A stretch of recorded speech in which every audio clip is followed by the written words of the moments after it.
The USDA has decided to end an $11 billion program they had with Iowa farmers that was started about 3 years ago Before we during break the this down, pandemic. hi beautiful people, welcome back to my YouTube channel. Thank you for stopping by and supporting your girl on this channel. So all credit goes to the creators in these videos. So guys, in today's video, Iowa farmers FAFO and what did they expect? So let's cut this into pieces and dissect it. Okay.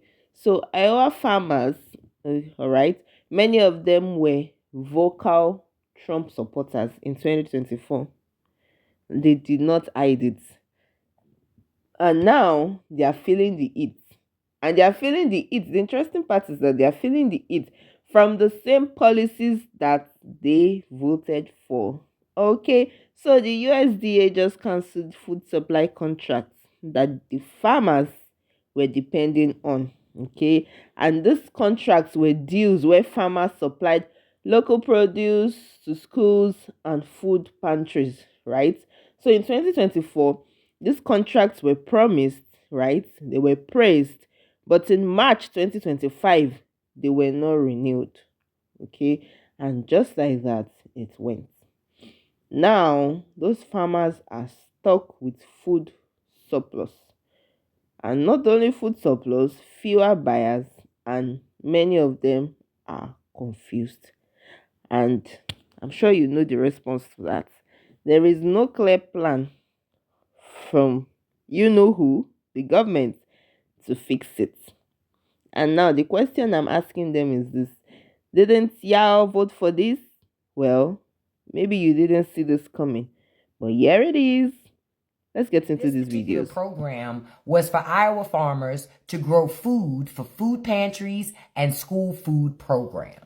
These programs helped farmers develop more efficiencies with their farming techniques, but it also helped them move more product.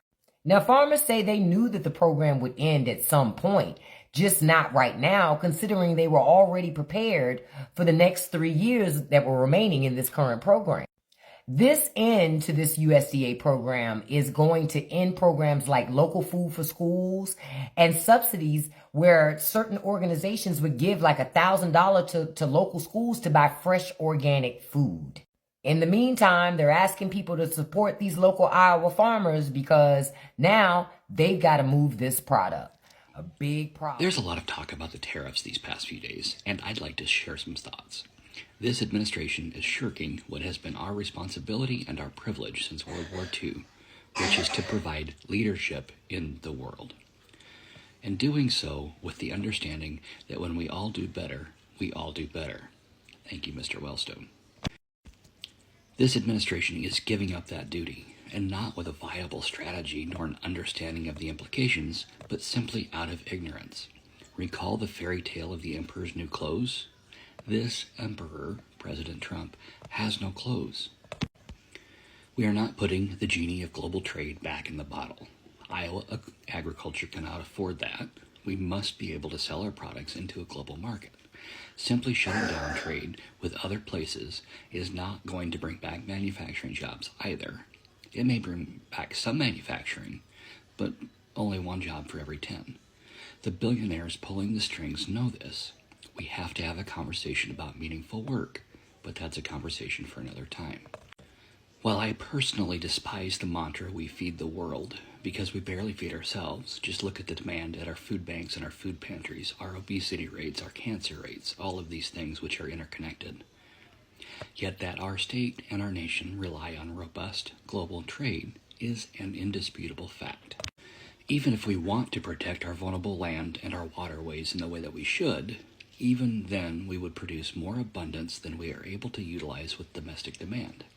At the same time, we require inputs from other countries. We imported $3.1 billion of potash from Canada in 2024. So at a time when commodity growers are already squeezed, why are we adding these additional, thoughtless, and poorly considered tariffs that only add more stress? Yes, there is a chance that tariffs could be effective, if used strategically and precisely, which clearly this week they have not been.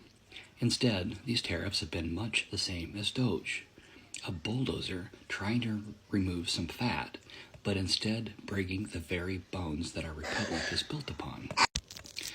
We have real fair trade issues that need to be addressed, like currency manipulations, varying labor and health and safety standards, labeling standards, and so on. All those important issues are being ignored by using this approach with tariffs. Ultimately, this all will hurt farmers, and it will certainly result in more food insecurity as the family farmers are taken out of the system. Iowa farmers and rural communities are paying the price when the administration chooses a chaotic trade policy.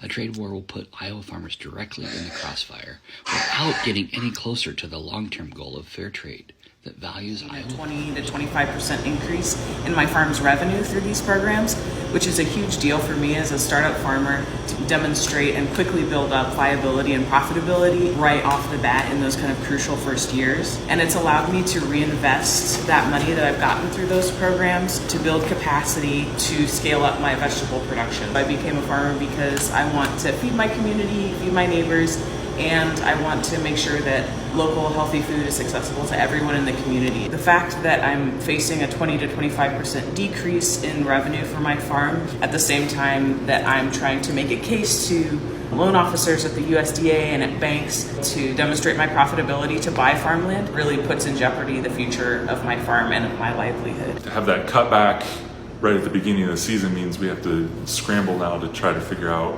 where sales are going to go. By building the infrastructure in Iowa for small local foods, it's not just small farmers, like larger farmers too could contribute to local food. It's an acre by acre basis, and every acre helps, and it's something that anybody can get into. Once the infrastructure is there, then it's easier for anybody to get involved, and it's a way to make money, and we want to focus on not taking opportunities away from Iowa farmers, but like giving opportunities to sell our crop and have a decent life like everybody else. But if they would just leave it alone. This trade war is going to impact literally every corner of the country. Some of those who are most uncertain about what this is going to mean is those in agriculture and farming, like here, corn and soybean farmers and pork producers. Where does this trade war end? I don't know where it ends. I hope it ends soon. What is your message to the Trump administration? Just stay out of it. I mean, if they would just leave it alone and let the free market do its job, everything would be okay. This is going to be so far reaching, not just because of the Trump administration's tariffs of goods imported into the United States, but it's about the question marks in the days ahead about the retaliatory tariffs that the likes of China, Canada, potentially Mexico, and Europe are going to place on U.S. goods that are either produced, like corn and soybeans, or manufactured and sent overseas. So just when Iowa farmers thought that it couldn't get worse, right? Tariff season 2 just dropped. So Trump announced this tariff this month, April 2025, and countries like China, Canada, Mexico are already eating at retaliatory tariffs. So let's just ask that, who is in the line of fire here? Iowa again? So we all know, and if you don't know, Iowa's economy relies heavily on exports. Soybeans, like in this previous video, corn, pork. And the issue is that if these trade partners, okay, if they clap back, the farmers will lose market and the price will drop like crazy. Okay, because in the meantime, I watched a video where Iowa State University experts are saying this is bad, like this is really bad, and this is just the beginning, because tariffs hit these farmers hard already in 2018, 2019, and again, instead of these people to learn from their errors, they voted again, open for change. And now it is the same pain. Okay, so here we are, the contracts are cancelled, the tariffs are back, the markets are drying up, and Iowa farmers, believe they are now realizing that political loyalty doesn't come up with crop insurance. Okay, so the question is, was it worth it? Let me know in the comment section what you guys think. I always like to hear from you. Do you feel sorry for them? Or do you think they had it coming? Because I believe they should have learned in 2018, 2019, right? I believe they should have learned. Because now they are finding out what they voted for. Let me know what you guys think in the comment section. If you found value in this video, please don't forget to like, share, and please subscribe. Thank you for supporting me as always. I'll see you in my next video. Please don't forget to stay safe. Ciao.